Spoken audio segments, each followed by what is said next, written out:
ओम नमो भगवते वासुदेवाय नमः। दोस्तों, वास्तु ज्ञान गंगा यूट्यूब चैनल पर आप सभी का स्वागत है। आज मैं आपको चंद्र ग्रहण के बारे में जानकारी दूंगा।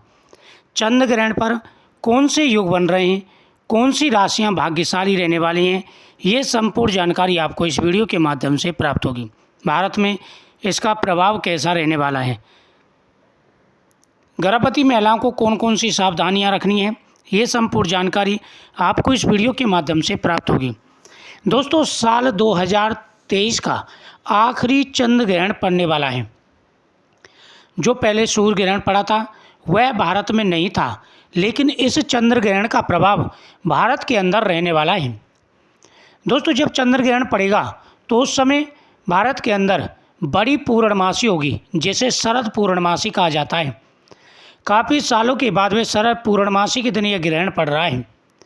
यह ग्रहण बहुत ही शुभ योग लेकर के आया है। वैसे तो ग्रहण को अशुभ माना जाता है, लेकिन ये जो ग्रहण पड़ रहा है ये शुभ योग में पड़ रहा है।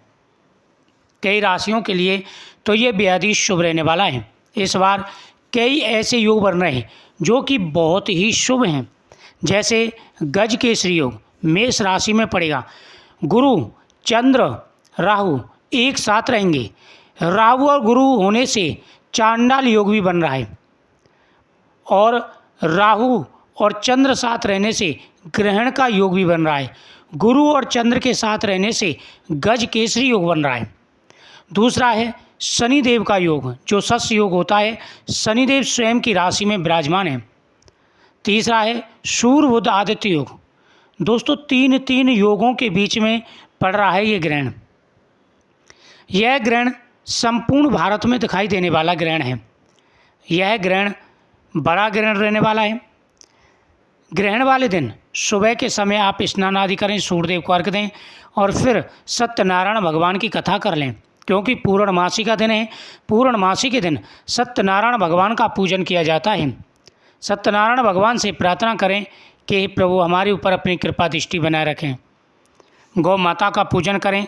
तुलसी माता के सामने दीप जलाएं। इस दिन तुलसी माता की पूजा का बड़ा महत्व है। देखो, ग्रहण में भी तुलसी माता का महत्व होता है, क्योंकि तुलसी के पत्ते हम यूज करते हैं, जिससे ग्रहण का प्रभाव हमारे ऊपर नहीं पड़ता। साथ ही पूर्णमासी के दिन भगवान कृष्ण को, भगवान विष्णु को तुलसी पत्ता चढ़ाना चाहिए। इससे भगवान विष्णु प्रसन्न हो जाते हैं और मनवांछित फल प्रदान करते हैं। जीवन में आ रही सारे कष्ट और परेशानियां दूर हो जाते हैं। साथ ही तुलसी माता के सामने दीपक जलाएं और तुलसी के पत्ते लेकर के भगवान को समर्पित करें। इससे आपकी हर मनोकामना पूरी होगी। अब आपको ध्यान देना है कि गर्भवती महिलाओं को क्या करना है ग्रहण काल में। देखो, यह ग्रहण बड़ा ग्रहण है और यह ग्रहण पूरे भारत में दिखाई देने वाला है। यह ग्रहण 28 तारीख की रात को 1:05 पर प्रारंभ हो जाएगा और 29 की सुबह, यानी 28 की रात 29 की सुबह ये 2:26 तक चलने वाला है। इसलिए गर्भवती महिलाओं को इसी पीरियड में 1:05 से लेकर के 2:26 के बीच में ध्यान रखना है। अग्नि का कार्य नहीं करना, जैसे खाना वगैरह नहीं बनाना है, दीपक वगैरह नहीं जलाना है। इन बातों का विशेष रूप से ध्यान रखना है। साथ ही सुई, कैंची, चाकू, इनको बिल्कुल प्रयोग में नहीं लाना है। इनका कोई भी कार्य गर्भवती महिलाओं को नहीं करना है। इस बात का विशेष रूप से आपको ध्यान रखना है। तीसरा, पेट पर गेरू लगाएं। बाजार से मिल जाता है, पूजा वाली दुकान से मिल जाता है गेरू। गेरू ला कर के आपको ज़रूर लगाना है। गेरू से ग्रहण का प्रभाव नहीं होता, सुरक्षा रहती है। साथ ही आपको ध्यान देना है, सोना नहीं है। भगवान के मंत्रों का आप जाप करते रहें, इससे आपको विशेष लाभ मिलेगा। ग्रहण के काल के बाद में, जब ग्रहण समाप्त हो जाए उसके बाद में दूसरे दिन भगवान की पूजा पाठ करने के बाद में दान पुण्य वगैरह करें। ग्रहण से संबंधित सफ़ेद वस्तुओं का दान करें, क्योंकि चंद्र ग्रहण है। चंद्र ग्रहण पर सफ़ेद चीज़ों का दान किया जाता है और सूर्य ग्रहण पर लाल चीज़ों का। तो दोस्तों, इस प्रकार से आपको ध्यान रखना है, क्योंकि यह ग्रहण पूरे भारत में दिखाई देने वाला ग्रहण है।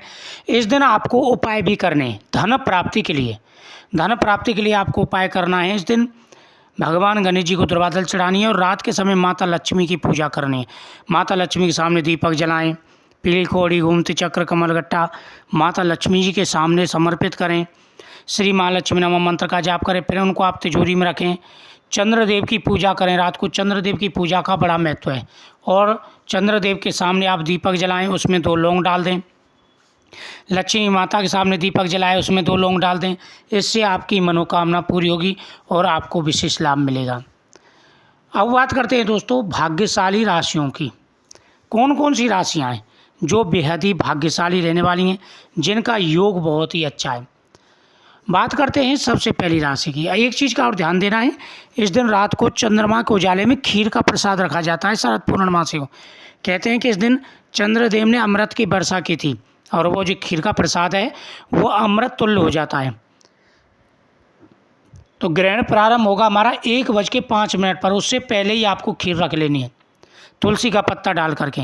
लेकिन तुलसी माता की पूजा आपको जरूर करनी है। तुलसी माता की पूजा का इस दिन बड़ा महत्व है। दोस्तों सबसे पहली जो भाग्यशाली राशि है वह है मेष राशि, क्योंकि आप सभी जानते हैं मेष राशि के अंदर बन रहा है गज केसरी योग, जो कि बेहद ही भाग्यशाली योग होता है। और ये योग जिस राशि में पड़े उस राशि की किस्मत बदल के रख देता है। अगली राशि की अगर हम बात करें जो कि भाग्यशाली राशि है, वह राशि है वृषभ राशि। वृषभ राशि बेहद ही भाग्यशाली रहने वाली है। इस राशि का योग बहुत ही अच्छा है। अगली जो राशि है वह है कर्क राशि, क्योंकि चंद्र ग्रहण पड़ रहा है और चंद्रदेव की राशि बेहद ही भाग्यशाली रहने वाली है। बहुत ही अच्छा योग है। उसके बाद है सिंह राशि। दोस्तों सिंह राशि के बाद तुला राशि। तुला राशि के बाद में आपकी पड़ेगी धनु राशि। उसके बाद मकर, कुंभ और मीन राशि। ये राशियां हैं जो इस दिन बेहद ही भाग्यशाली रहने वाली हैं।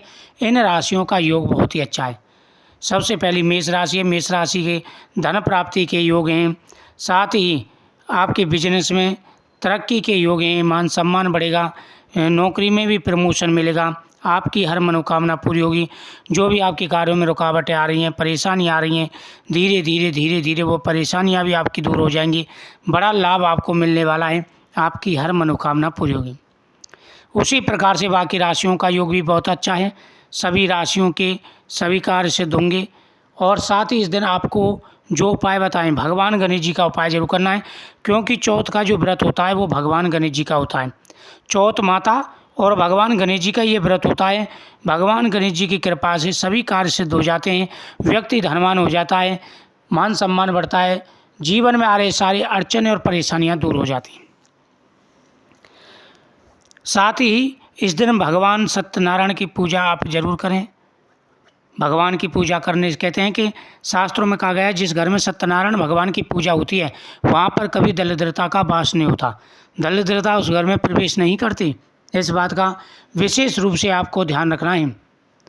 दोस्तों यह ग्रहण बहुत बड़ा ग्रहण है और इस ग्रहण का जो प्रभाव है वह ज़्यादातर शुभ रहने वाला है, क्योंकि ज़्यादातर जो ग्रहण होते हैं वो अशुभ होते हैं, लेकिन ये ग्रहण इतना अशुभ नहीं है।